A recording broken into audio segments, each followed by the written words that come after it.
So I'd start by thanking the organizers for putting this together, for giving us these opportunities to talk with each other. We have two presentations, and then we'll also talk a bit up here before opening it up for questions, answers, discussion. Right? So the first presenter today is Kimberly Juanita Brown. She's an assistant professor in the Department of English and the program in Africana Studies at Mount Holyoke College. Her research engages the sight of visual as a way to negotiate the parameters of race, gender, and belonging. Her book, The Repeating Body, Slavery's Visual Resonance in the Contemporary, from Duke University Press, examines slavery's profound ocular construction, the presence and absence of seeing in relation to the plantation space and the women represented there. She is currently at work on her second book, tentatively entitled The Dead Among Us, Photography, Melancholy, and the Politics of the Visual. This project examines images of the dead in the New York Times in 1994 from 4 overlapping geographies: South Africa, Rwanda, Sudan, and Haiti. Brown argues that a cartography of the ocular exists in documentary images to normalize global violence, particularly if the victims are Black. Brown is the founder and convener of the Dark Room, Race and Visual Culture Studies Seminar.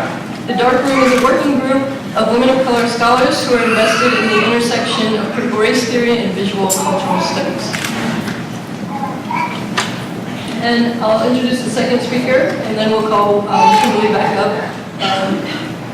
The second speaker today will be C. Riley Snorton, who is an assistant professor in Africana Studies and Feminist Gender and Sexuality Studies at Cornell University. He earned his PhD in Communication and Culture with graduate certificates in Africana Studies and Gender and Sexuality Studies from the University of Pennsylvania in 2010. He is a recipient of a pre-doctoral fellowship at the W.E.B. Du Bois Institute at Harvard University in 2009, a Mellon postdoctoral fellowship at Pomona College in 2010, and a National Endowment for Humanities fellowship at the Schomburg Center for Research in Black Culture in 2015. Snorton's research and teaching expertise include cultural theory, queer and transgender theory and history, Africana studies, performance studies, and popular culture. He has published articles in the Black Scholar, the International Journal of Communication, Hypatia, a journal of feminist philosophy, Souls, a critical journal of Black politics and culture and society. Snorton's first book, Nobody is Supposed to Know, Black Sexuality on the Down Low,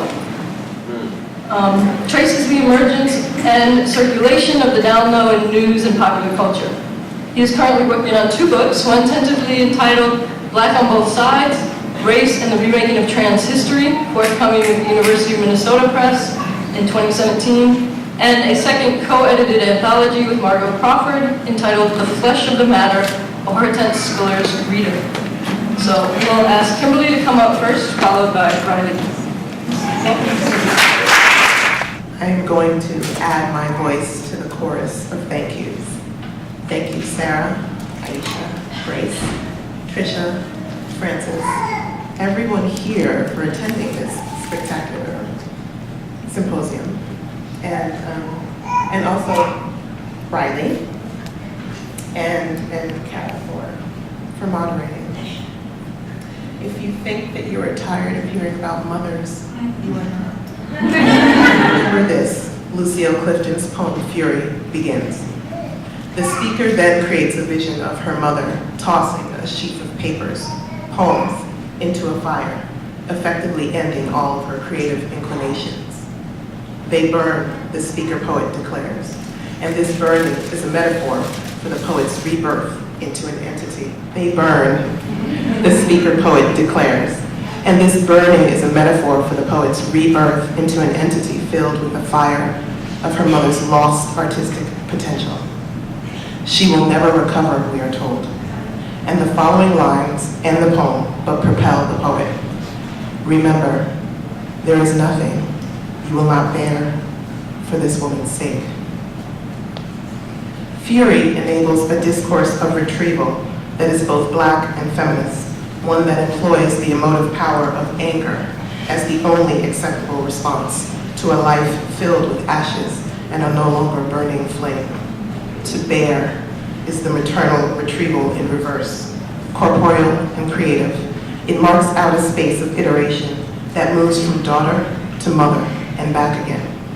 This is the delicate negotiation of art over angst and a central motif of Black women's writing. Fury contains this directive from its very dedication. For Mama, remember this. She is standing by the furnace. The coals glisten like rubies. Her hand is crying. Her hand is clutching a sheaf of papers, poems. She gives them up. They burn, jewels into jewels. Her eyes are animals. Each hank of her hair is the serpent's obedient wife. She will never recover. Remember, there is nothing you will not bear for this woman's sake.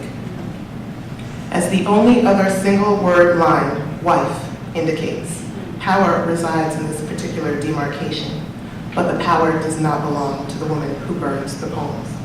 She is the serpent's obedient wife, and that leaves power in the hands of the one who demands this destruction as a patriarchal right. And so her follower requested that his wife burn her creative works, her poems, because he said he wasn't going to be married to a lady poet. Since the speaker acknowledges that recovery is impossible, she will never recover. That leaves precious few options. Gendered witnessing is the recognition of loss embedded in the event, and it is how the poet reconciles the space between her mother's life and her own. For bell hooks, the simple act of recognition facilitates the possibility of retrieval by acknowledging that someone, an important and vital personal life force, exists for the person looking back. In The Oppositional Gaze, Hooks writes, quote, critical Black spectatorship emerges as a site of resistance only when individual Black women actively resist the imposition of dominant ways of knowing and looking, end quote. Mandates of race and gender meted out culturally tell Black women to disappear and other Black women to look away when this happens. After all, it is what the rest of the world seems determined to do. It is presumed that Black women as victims of race and gender oppression have an inherently different field of vision, Hooks declares, but this is not the case. The field of vision is the same. The arc of visibility and recognition is that which shifts and mutates. To create an alternative to this opposition, Clifton insists upon a coupling of word and image that both claims and reconstitutes the order of fury. Anger is better, Toni Morrison writes in The Bluest Eye. There is a sense of being in anger, a reality and presence, an awareness of worth. It is a lovely surging. Clifton employs the emotive resources of anger as the productive deployment of this lovely surging, the mode and the matter of feminist intent. She does so to expand the parameters of maternal retrieval, to give it a force and a rhetorical lift. It is the poetry of joy and rage. When I am ever in doubt and seeking reassurance, I turn to poetry. It is still, for me, the guiding force of my particularized Black feminist vision. It offers a theory and a praxis for survival and engenders an ethics of looking that also looks back. It is my home in this world to steal shamelessly from Toni Morrison's song. And so a central question for my talk today is this: what can a poetic elegy tell us about Black women's survival practices? How might we imagine a modality of belonging that is encapsulated in a series of poetic imperatives? I believe Lucille Clifton gives us a unique way to negotiate the parameters of love and loss. Structured as a series of taut but fragmented statements which parse out her mother's descent into madness. And so Clifton believed that her mother went mad because she had to create and she couldn't create in the way that she wanted to. The 20-line poem is an amalgam of 13 unlucky sentences organized around a daughter's repeating regret. Her mother died suddenly after being admitted into the hospital on Friday the 13th. So her mother died on Friday the 13th. Their mandate, poems remember, or remember poems. Sorry, lost my place. Their mandate is poems remember or remember poems. Clifton's fury marks the moment a daughter understood all that her mother lost, and she uses the language of maternal submission. She gives them up to add potency to her familial devastation. The joy invoked is provided by the repetition of imperatives. Remember this, remember, as a source of power that the poet imbibes as she endeavors to retrieve both herself and her mother from the archive of Black women's invisible sacrifices. Absent here, though rendered visible through Clifton's reclaiming of that figurative power, is Clifton's father. After her mother gives up the poems and they burn, the speaker registers this double fury, her mother's and her own, in the next 4 lines. Her eyes are animals, each hank of her hair is a serpent's obedient wife. Invoking the rhyme in hank to connote the inference of domestic violence to yank, along with the remnants of the gendered biblical legacy of Adam and Eve in the Garden of Eden. The trickster here is Clifton as her father, who wanted neither disobedience nor curiosity in his wife, gets both in his daughter. He wants totalitarian control, and that he gets with Clifton's mother slipping back from the burdens of that forced acquiescence by losing her grip on reality. The speaker's anger is palpable. Her intention is to use it to poems remember, and to recognize her mother's inclination to create as a gift that Clifton possesses with her and for her. With the final lines, there is nothing you will not bear for this woman's sake. The poet-speaker allows the reader to see both the process of her self-possession and the product. I want to propose that anger and retrieval pervade Clifton's work. Circumstantial anger, pointed, familial anger, and the kind of rage directed and nurtured over a series of subsequent years that fosters maternal retrieval.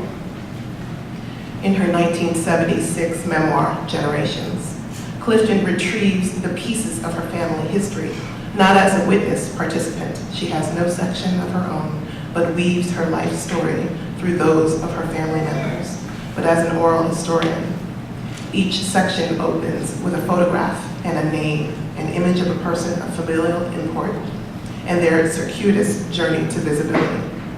Beginning with Caroline and son, Clifton reaches first for her father's Dahomey women lineage through the enslaved woman, Caroline, born in Africa in 1823, Clifton's great-great-grandmother. She ends the memoir with her mother, Thelma's story, the only one told from her maternal line.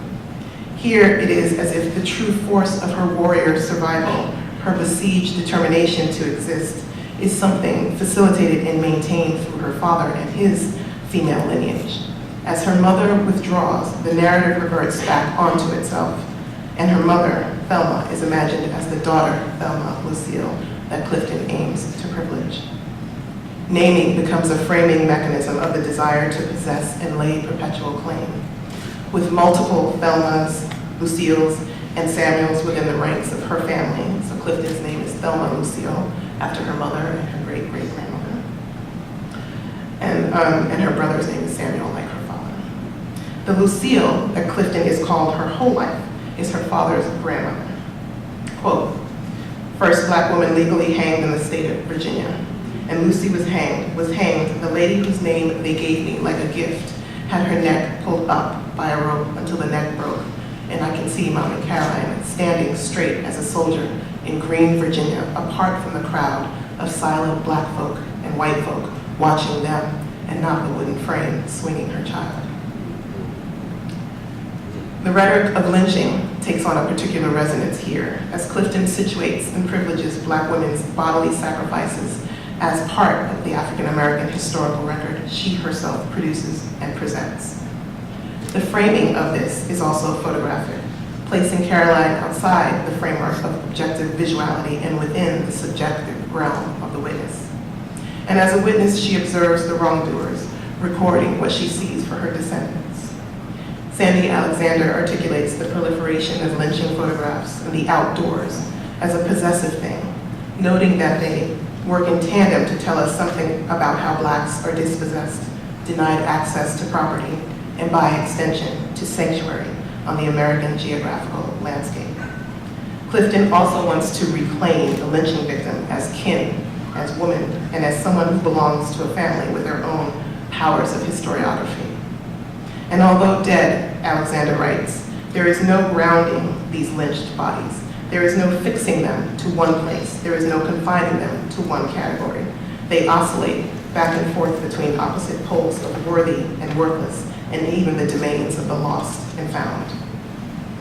Retrieval is the first act of rebellion for Clifton, for it necessitates an unfixing of Lucy's lynched body from the permanence of a photographic iconography.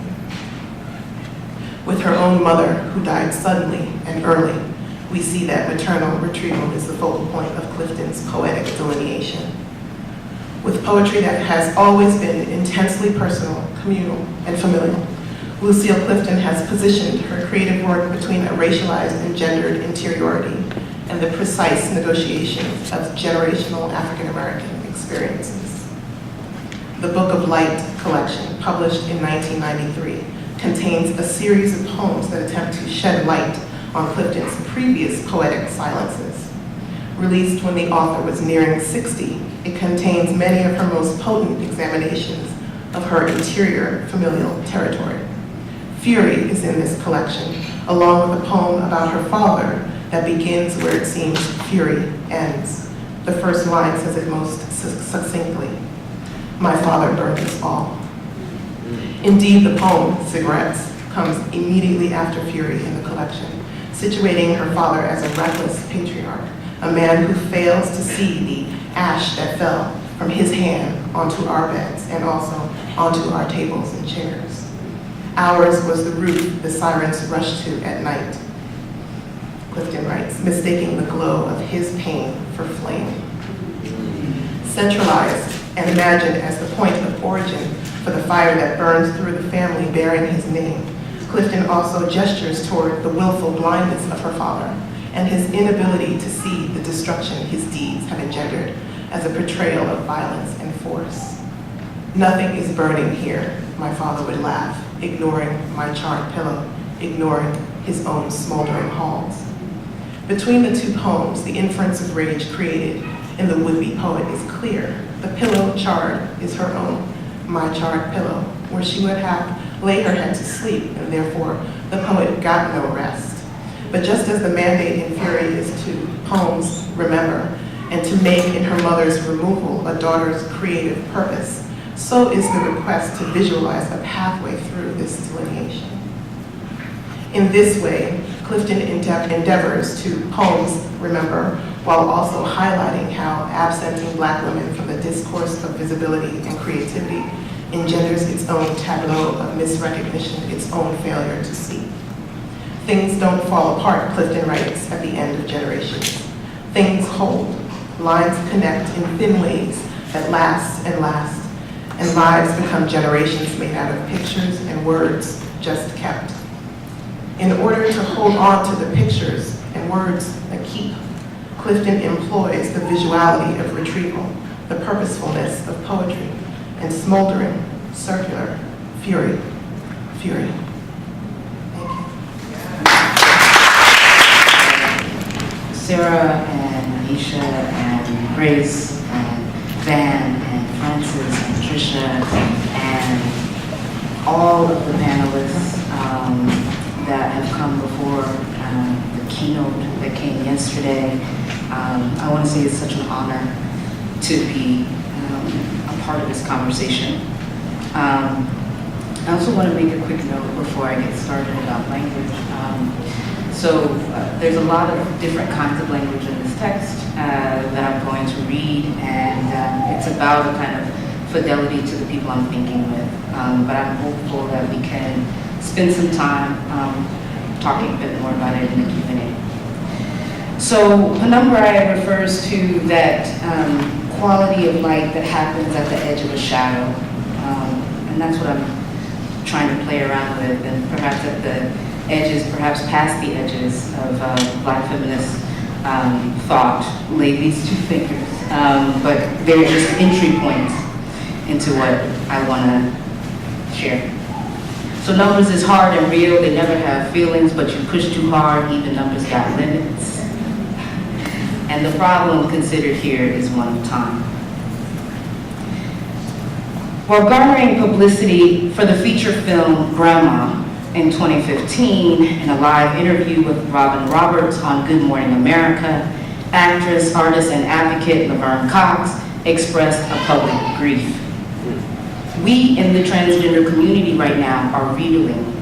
Just yesterday, we found out another trans woman was murdered, Tamara Dominguez, and that makes a total of 17 known transgender women who have been murdered in 2015 alone. It really is a state of emergency. Your life should not be in danger simply for being who you are. We have to say these people's names. I think the reasons why trans women experience so much violence has to do with employment, housing, healthcare, etc. So we need to make sure that trans lives matter. Tamara Dominguez died on Monday, August 17, 2015, in a Missouri hospital after sustaining injuries from being run over repeatedly by a sports utility vehicle in a church parking lot in Northeast Kansas City. According to her boyfriend, quote, she had been living as a woman in the United States for at least 7 years after leaving her native Mexico to escape discrimination for being transgender. She had a lot of dreams, her unidentified boyfriend told the Kansas City Star, invoking a familiar mythology of the hopes, dreams, and promises of different experiential modes of freedom possible in the U.S. The framing of her death in such terms underscores the failed promise of the nation state, as it also obscures what Enoch Page and Matt Richardson described as a state technique of racialized gender that produces, quote, gender variant social formations as an excluded caste.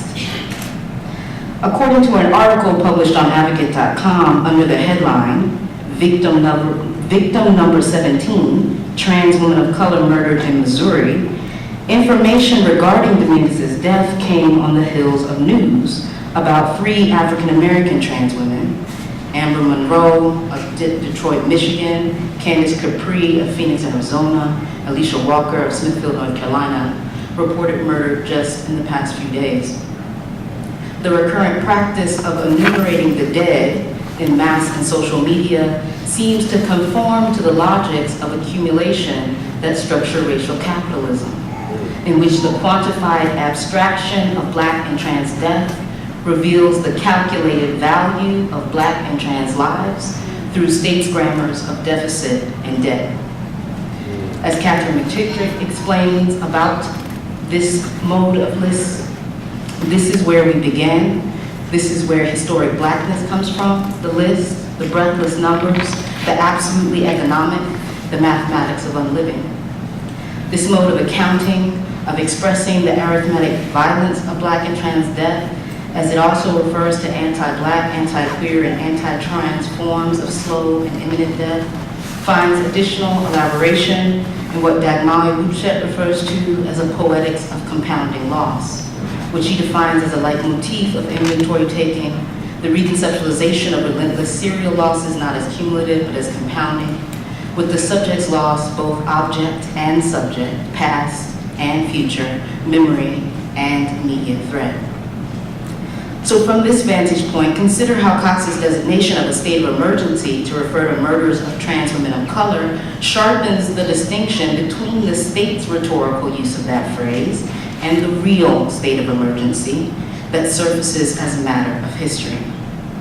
As Walter Benjamin writes in his 8th tenet and thesis on the philosophy of history, the tradition of the oppressed teaches us that the state of emergency in which we live is not the exception, but the rule. He continues, we must attain a conception of history that is in keeping with this insight. Then we shall clearly realize that it is our task to bring about a real state of emergency, and this will improve our position in the struggle against fascism. So to put differently, a real state of emergency occurs as a rupture in history. To reveal, as Humbaba has written in the foreword to Fanon's Black Skin White Mass, that the state of emergency is also and always a state of emergence. in which the event of struggle challenges a historicist idea of time as a progressive ordered whole. As such, Cox's gesture toward the numerous structural factors and institutional practices of racialized gender that structure and limit trans women of color's life chances expresses territories of violence, sites of vulnerability and precarity, scenes of slow death, to which one might read into the etc., the prison system, asylums, and detention centers. These institutions and their emplacement within current biopolitical and necropolitical orders bears upon the problem of history as a mode of organizing time according to anti-Black and anti-trans rule. They perpetuate racialized gender as the norm and as the necessary and naturalized consequence of the current order of things, the experience of which Keeling describes as a spatio-temporal concern, as that, quote, intolerable yet quotidian violence that functions as the historical index of being in our time. Cox's comments, which emerge as an interruption in the flow of entertainment news to inhere within the disruptive temporality of mourning, is articulated within the persistent tense of the present as another indication of its break with teleological time. Her articulation of loss on behalf of the transgender community intimates an understanding of what Frantz Fanon wrote in relation to the colonial state of emergency that produces Black alienation, Black grief, as more than mere individual concern, and for which he added sociogeny as one mode for thinking about how being might become. So as Keeling explains, Fanon's own interest in exploding the temporality of the colonial mode of representation of otherness and in revealing a temporality that raises the possibility of impossibility within colonial rule, Black liberation. The sliding index of Cox's we seems also to gesture towards a time of sociogenesis in the form of a plea, or better yet, a prayer for a different future to begin now.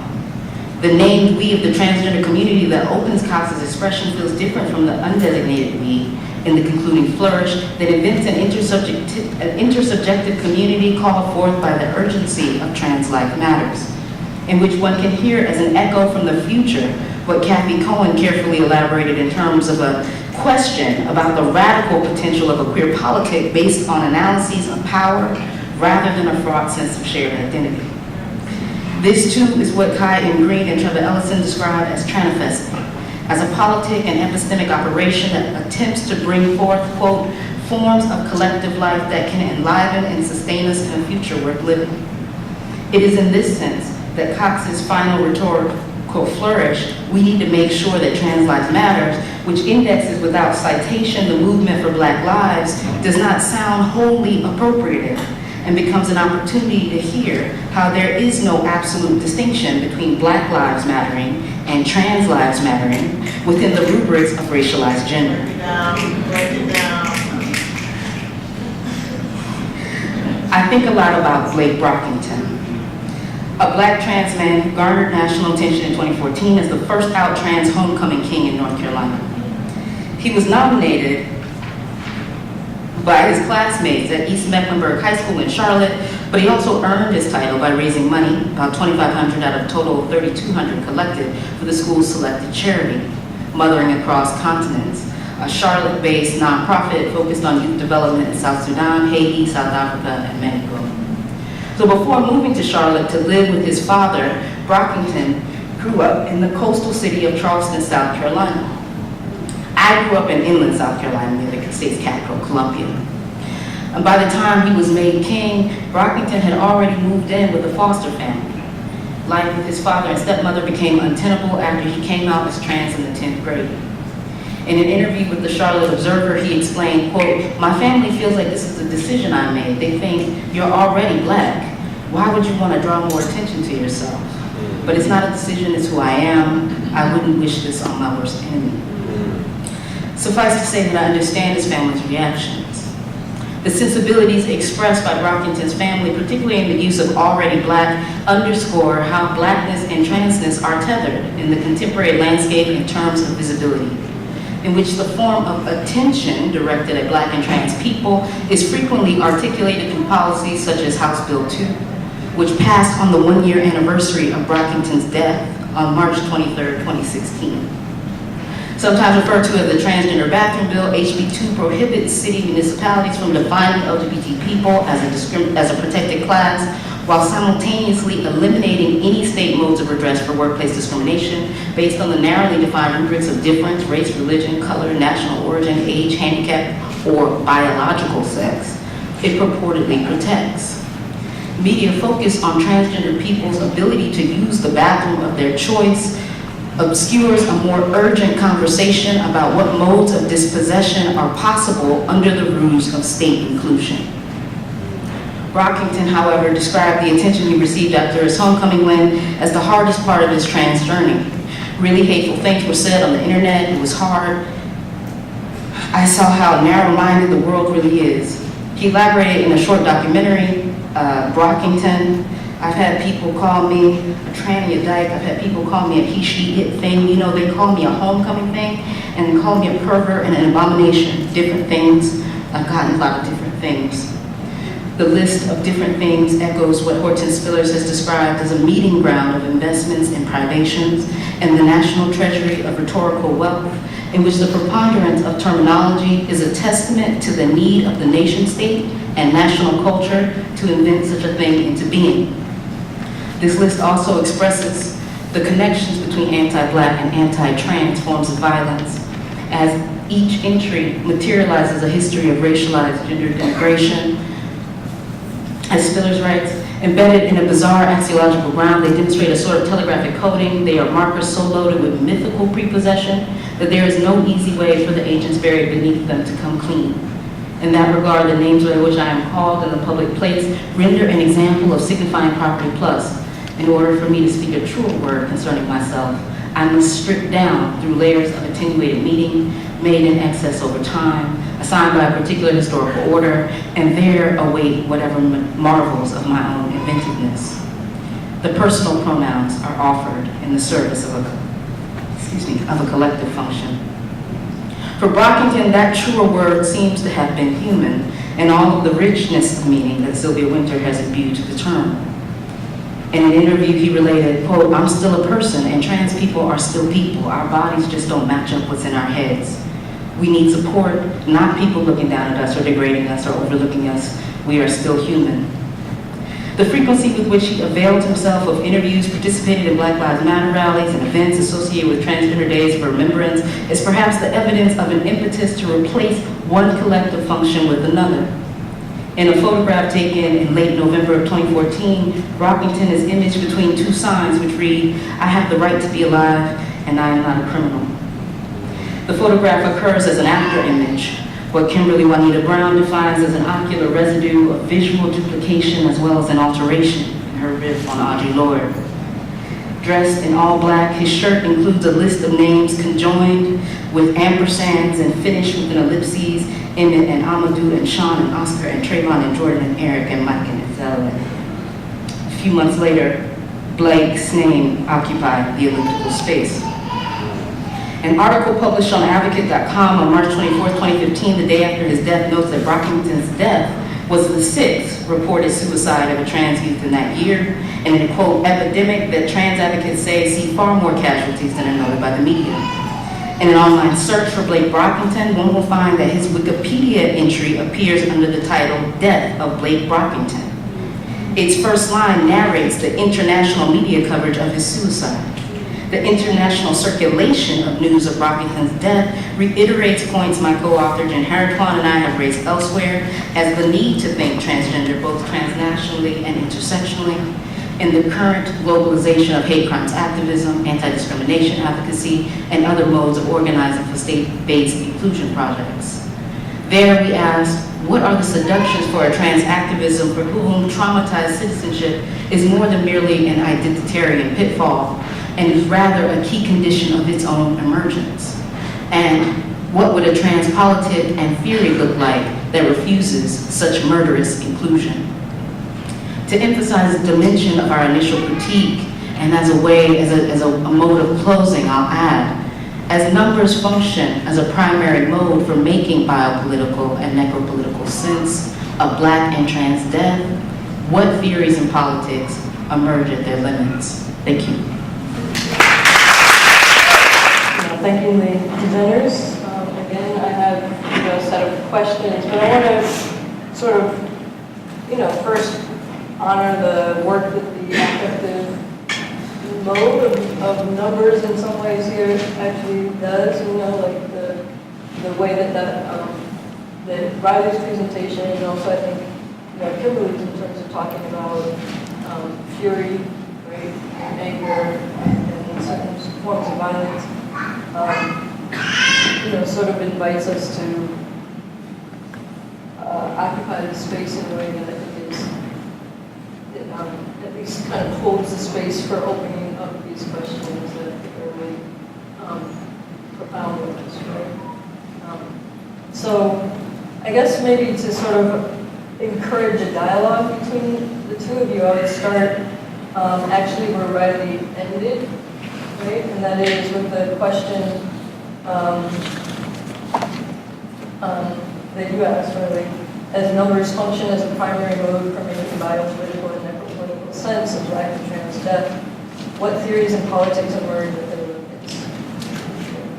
And obviously, you ended with that. So it's sort of, I would sort of ask you to say, a bit more about where you are in your thinking about that question. What paths right now seem fruitful for you to explore in terms of answering it?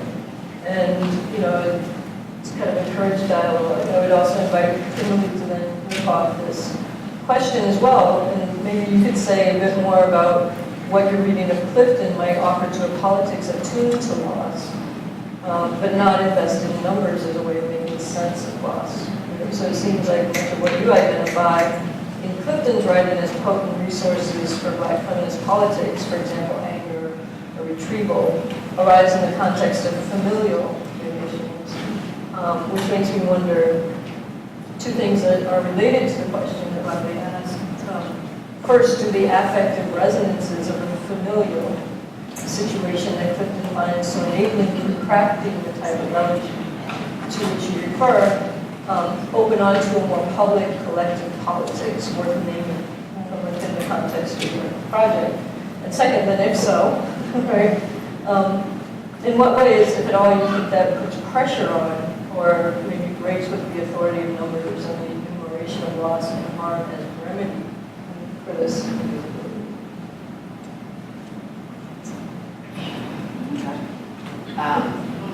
So thank you. I'll start by first talking about what kinds of sense I think numbers are making, and to express that the writing comes from being deeply, deeply disturbed by the degree to which Black and trans death are often tabulated in social media in ways that, for example, with Dominguez, she's translated into victim number 17. And so in terms of thinking about what that means in the context of biopower, necropower, it's about thinking about how numbers, even as they are sometimes articulated as ways to describe a problem, that they in fact are also part and parcel or endemic to the ways that the state makes sense of Black and trans violence and Black and trans death. And so I'm trying to push to what might be the limits, and in fact, or to really like try to meditate with what's possible if we de-emphasize a kind of numerical way of thinking about the landscape of Black and trans death.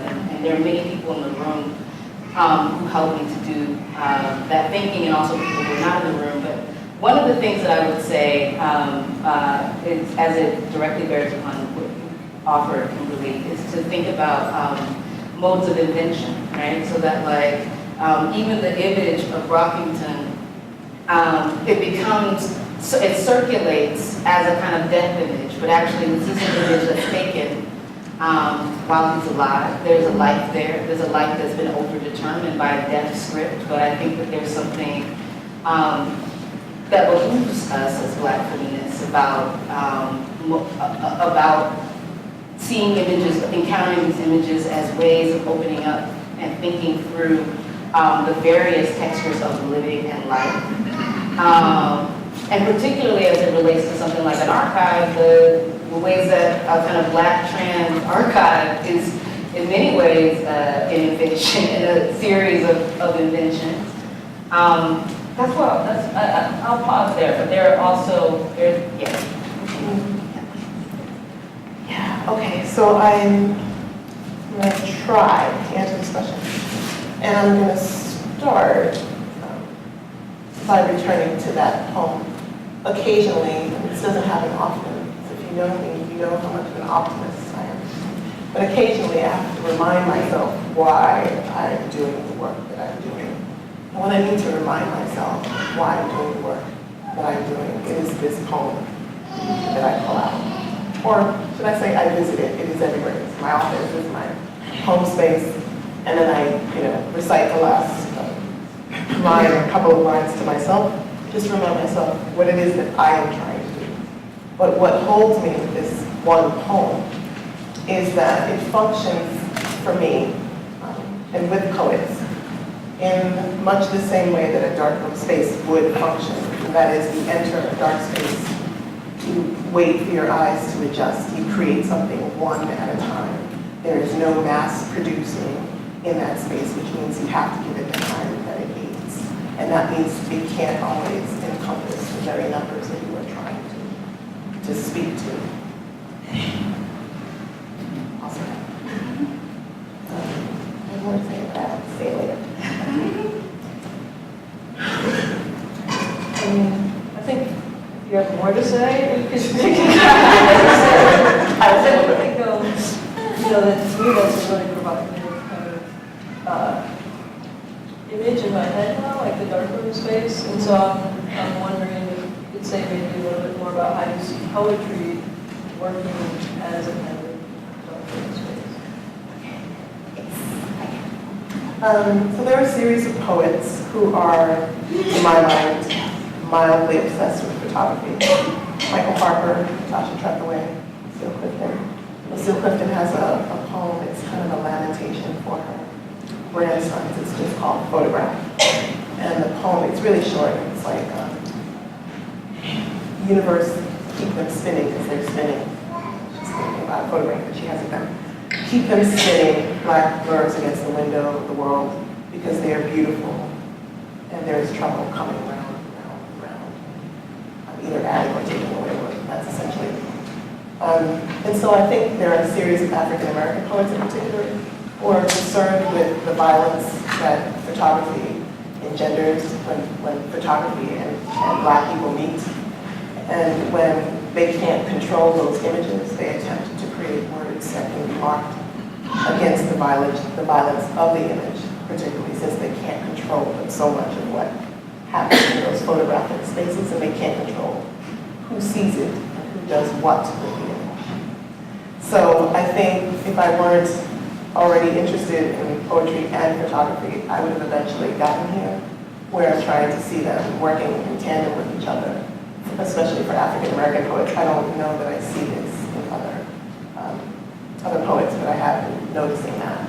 So to try to offset the level of violence that can take place when you don't know who is looking and why, I think the attempt is to create these poems that take that place. Michael Harper actually has, I call them his darker poems, they're not really called that, but there are about 8 or 9 poems that are about developing film in a dark room. He likens it to a womb. And it's a safe space for black subjectivity to exist. He makes it a gendered space, but a gendered space of creation and protection, because he can't control what happens outside of that space. So that is what I see happening that allows me to think about numbers, I think, differently, or I'm hoping differently. And just, sort of briefly, and then maybe we'll open it up, but Riley, you invoked Kimberly's work in relationship to that photograph, right? And I'm wondering if you could, you talked a little bit in your response just now about the photograph and kind of work that you think it's doing, to sort of bring to like sort of texture of the life that's there, right? And so I guess like, how would you think about that in terms of a kind of, in terms of the kind of politics that you're calling for in relationship to sort of getting beyond the information? Well, if I can say how much your essay, Looking for N, has been incredibly helpful in rethinking how to encounter images like this in an archive, particularly in the kind of calling of Fanon, talking about the problem is time. It's about trying to think about being as a tear in time. So when it is that Blake Brockington emerges, actually ruptures how we think about time itself, so that even as I encountered this image through Charlotte Observer and all of these international news spaces that are already narrating in terms of a death space, that there is also still holding out an idea that time is much more complex, and that Blake Brockington can emerge even in the context of the ways that he's been overwritten in the archive. One of the ways that, one of the things that you said that I think really guides how I'm trying to think about this archive is it's about following a politics of looking after rather than looking for. So having a kind of always I'm very present to being always very close, emotionally very close, holding certain spaces that are about what it means to care about this person differently than how you're made to regard him. Yeah. There's over here. We can, okay. This question is for Riley, and I have a statement first, which is, I was really moved by your engagement with Spillers, and how you sort of, Spillers is sort of talking about these ways that she is marked and Black women are marked and have been marked since slavery. And I think that you did something really interesting where you sort of said, well, actually, Black feminism isn't just about, Black cisgender women. It is actually something in which, Black trans folks could be understood as also racialized, gendered contradictions to U.S. liberalism as well. So I don't know. I love that. That careful reading of Spillers and bringing that analysis to this state of emergency, but also the state in which Black trans folks are situated in the U.S. And transnationally. So I don't know. If you could talk about that more. I guess I don't have a question, but I have to say that to speak to how excited that made me. Thank you.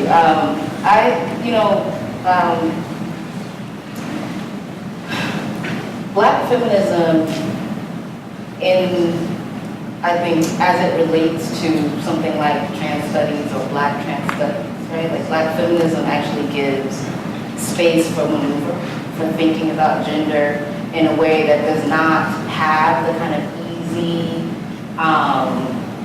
shorthand of cis, right? That there's always some complex gender negotiation that's going on. So when I read Black feminist scholarship, I'm always, I do not feel precluded from the kind of language that it uses, nor do I feel like,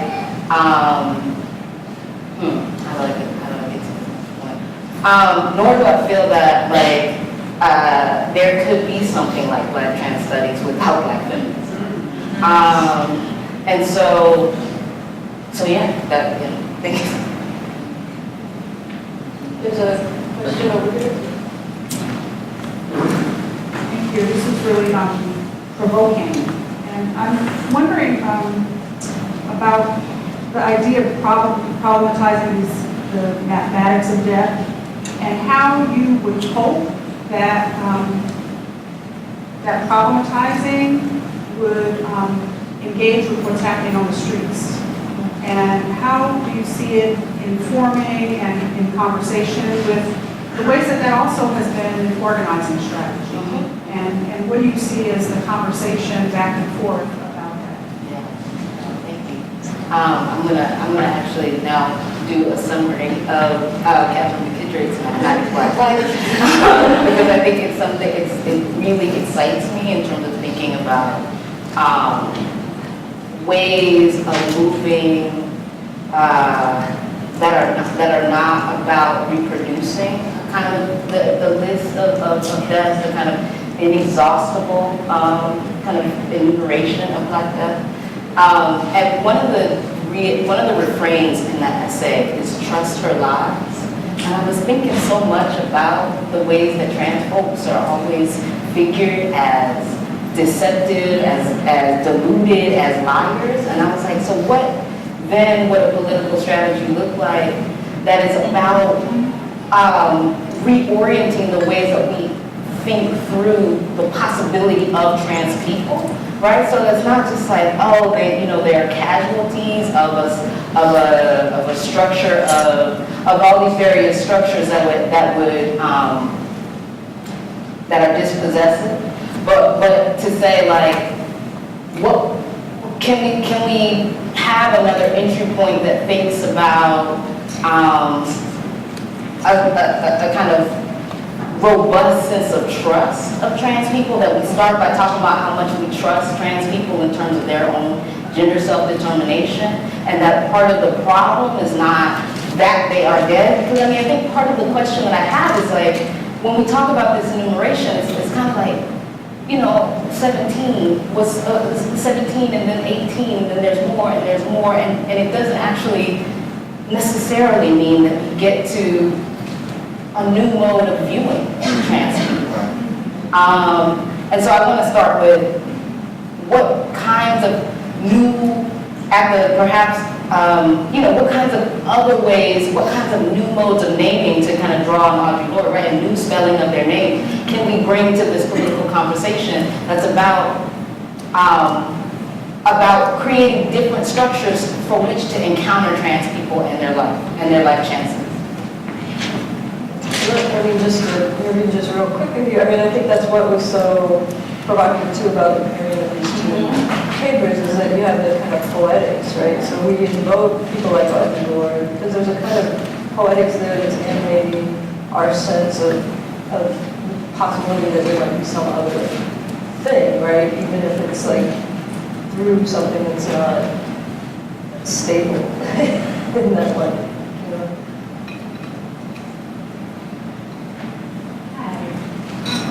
My question is perhaps more of an extension, Riley, of what you were just suggesting, and Kimberly too, to talk us through what has been raised for me not only with your papers, but also the papers in the panel prior, Simone and Lisa's papers, and to think about the ways in which legibility has been adopted as a strategy among certain political collectives, right? Even those working towards liberation, as a method of gaining funding, for example, as a method for gaining media attention, for example. And so I'm wondering if you both, from your investments and kind of political stakes, kind of document but also imagine what a politics of incoherence might look like, what liberatory futures might be made possible from incoherence, illegibility.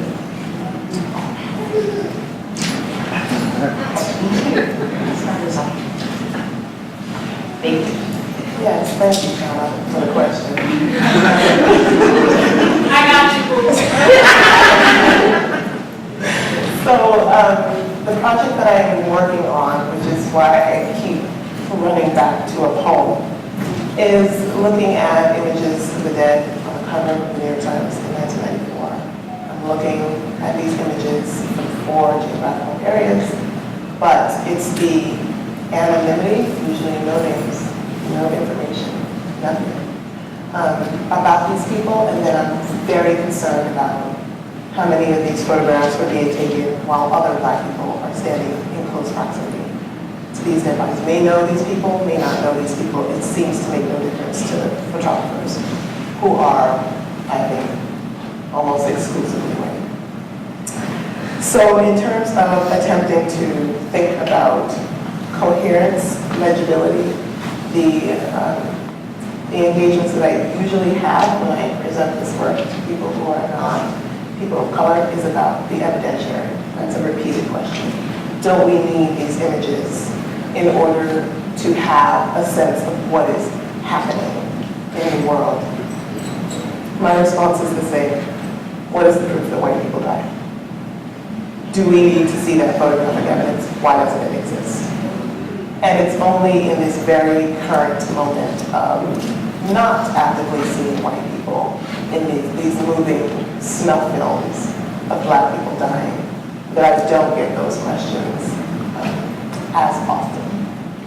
So in terms of legibility, I think my attempt is just to present this work as a way to say, you know that there's desire here, and it's not desire on behalf of Black people to see these images. So we need to ask the question, who wants to watch this, and why? And why is this taking place over such a long stretch? It's a late 20th century project, so I'm thinking about the late 19th century in relation to this. And if you don't have a lynching postcard, what do you replace that with? Do you need it? And I'm talking about white people. I'm not talking, you know. But somebody needs it because they are everywhere. And then the coherence. It's precisely the incoherence of Black sovereignty that I believe is taking place in these documentary images. And so that means it doesn't matter where the location is. It has to be a Black body. If we're talking about the New York Times, it has to signal to a Black population that you are not supposed to be alive. It has to signal that you are not a citizen of any nation anywhere, and that's what it does. So it is repeated incoherence. It is cohering for the group of people who want to see these things. There's a question here, Sarah. Thank you both. That was so beautiful and brilliant. And I wanted to build off of the question that Shauna raised about coherence and that you were getting to Kimberly about evidence, because it's not like there's ever going to be enough numbers of Black deaths, right, to make things change. Like that is not, right, the process through which transformation or change or a different future happens. But it seems to me like that the contrast between your work or the kinds of forms of evidence or the forms of illumination is precisely where that transformation can take place. So in the charred pillow or the burning of the poems, I feel like that produces a different insight from like a Black feminist interiority, right? That produces a different possibility for a future that is precisely in opposition to the kinds of numbers or photographs, right, that produce state power. And so I don't know, I wonder, Kimberly, if you could say something about sort of those, like the Clifton's language, you know, like there's just something that I think is so challenging, right, in the modes of, in the language that she's using. That's like about the domestic, it's about sort of rationality, or just, you know, some of the pieces. That's me? That's a good question. Yes. So I wanted to emphasize the enclosure of the poem that Clifton is trying to present as not in opposition to the domestic sphere, but alongside it. And also because it feels very second wave 1970s to, you know, search around the gardens and returning, you know, to that space. But it is important, and I think it's supremely important that she doesn't have this poetic conversation until she's almost 60, that she held it for a really long while. And that what's so stunning about that collection for me is that she's attempting to, you know, at once preserve what her father offered her personally as his daughter, so allowed to be poet, but not, you know, his wife. She's trying to preserve that, but she's also trying to remove the power of his extreme patriarchy in that home. She believes, and I think it's probably the case, that the repeated domestic abuse that her mother sustained facilitated her brain injury, that facilitated her early death.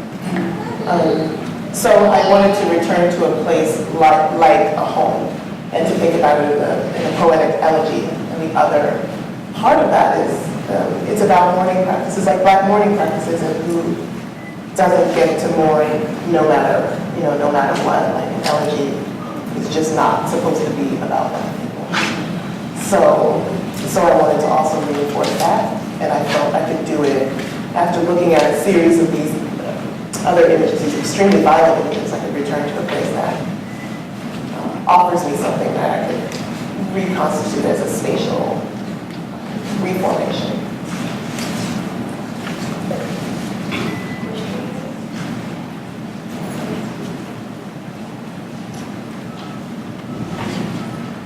Thank you both for your talks again. I was telling Ryan earlier, I sit in the middle of basically an LGBT demography research center. And we're talking about immigration and limitations of that. I want to challenge a little bit of something that Sarah said and how the process, right, how things happen. And so if you think about the different types of actions that people take, and in my sphere being public policy for the most part. Something I do see that I think is unique is that in the area of LGBT-related policy, which when we talk about how that is discussed as almost racist, but nonetheless, immigration has mattered tremendously. I mean, there is actually no legislation you can name right now, from the efforts against LGBT to the marriage, marriage decisions, to our LGBT youth and foster care laws here in the state of California. We have some of the most progressive laws that don't cite simply the existence. And it's all about proving LGBT folks exist in these systems there, and it's always the jumping off point. So it's actually mattered tremendously. And it often gets ignored that, for example, like the study I did on LGBT foster care, when that's cited, it's often ignored that most of those youth that are disproportionately represented are girls, Black girls, for the most part. So, and there's a number of limitations, and I think a real critique to be had about why we have to demonstrate existence for our lives to matter. But nonetheless, I don't want us to pretend as if that's not actually part of the process. But I don't think that works the same when talking about Black bodies generally, inclusive of gender and sexual minority status within that. And so I'd like to just hear more about your thinking about how we do see this as a strategy that's leveraged in one context, but I think it speaks to why you see the advocate also talk about it, enumerating in that way, in a way that we cannot, I don't think we can historically point to it being effective for Black bodies specifically. But that's not the strategy that they're thinking of when they just start doing that and reporting that. So. Yeah, thank you. A way in is that the specific forms of enumeration that I'm most troubled by are the enumeration of deaths as the index of life, right? So it's that process of interring a life through the number in which they situate in a year of Black and trans death that I'm deeply disturbed by. And then another way that I would because I do understand that, you know, absolutely, like, there are ways that numbers are another mode of language in order to talk about the fact that there is existence. I'm just trying to think about it from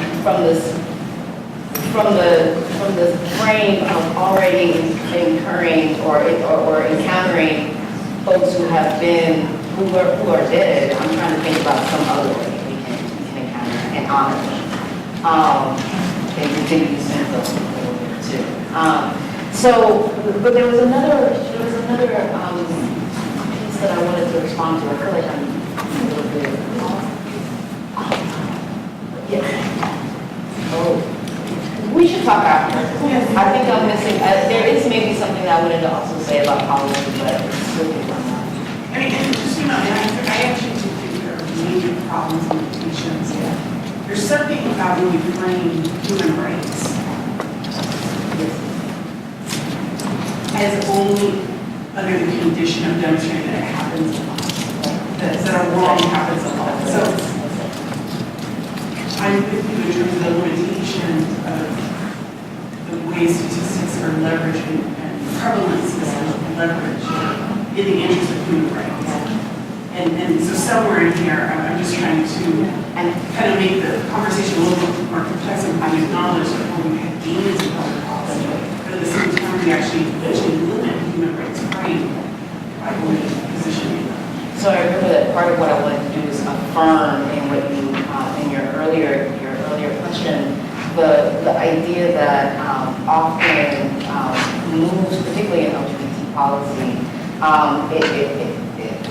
are tacitly constructing LGBT people as raceless, but that in fact, much of the substance of the numbers of things that are bad are about people of color. And so that there's this also, to me, very disturbing dynamic of LGBT and trans women of color, Black LGBT people being the substance of an argument that may not even get the kind of policy may not ever reach them. So it's just, but I really want to continue to think about these things with you. It's not to completely throw policy out, but it's also to say, what are the things, what kinds of new structures of imagination can we bring to these questions? I have a feeling that the keynote will be in a position to also sort of open some of this. So we have time for one more question. I see a hand here. Oh, and someone already has the mic. I'll try to be quick. Thank you so much.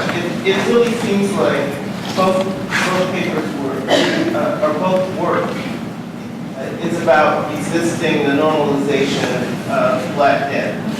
And so in finding ways to get around that, and I'm somebody that uses Lucille Clifton different poems in different ways. But what I want to ask you, one is about the what happens when a dead white person is presented on the cover of the newspaper, because I remember when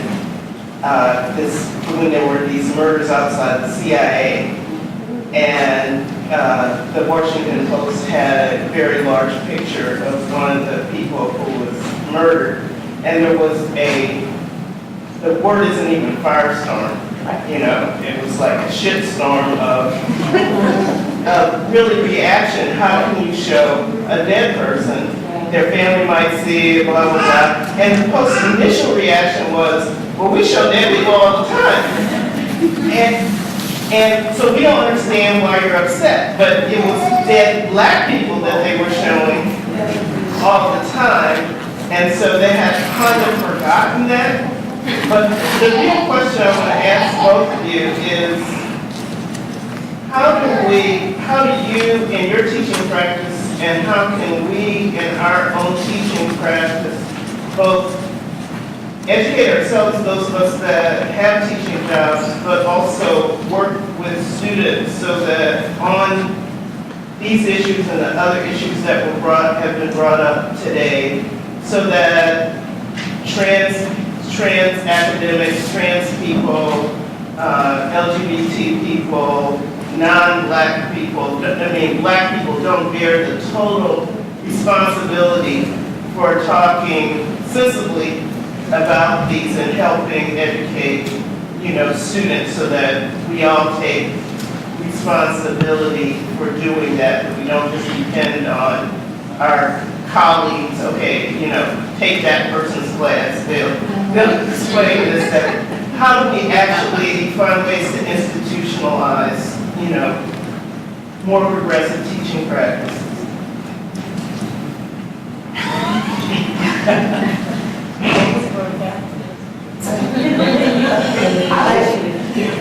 Can I just say the question moves me? I feel so held by that question. Thank you so much for raising that question. For me, I have learned about, or not learned about, but really I've been leaning in on the Black feminist tradition of saying no.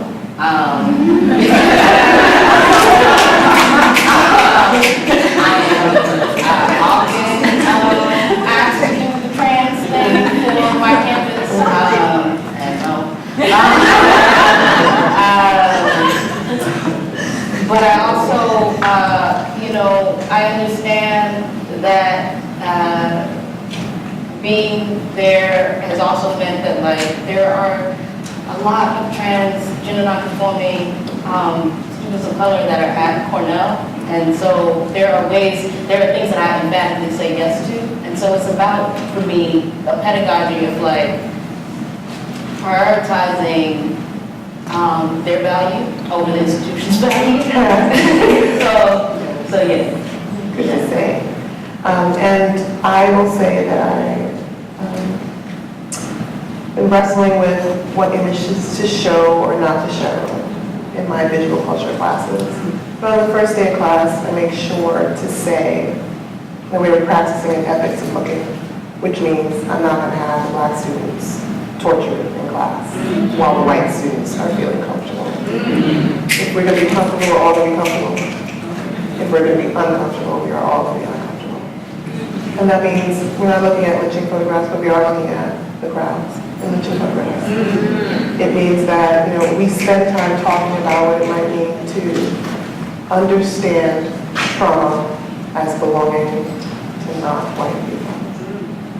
And that means that there are some things that my students are not going to do in my class, which luckily they're not going to do because they know they can, and I don't have to have 7 lectures about it. They just know that that's not going to take place, and it makes everything else much easier because they're prepared to do this work.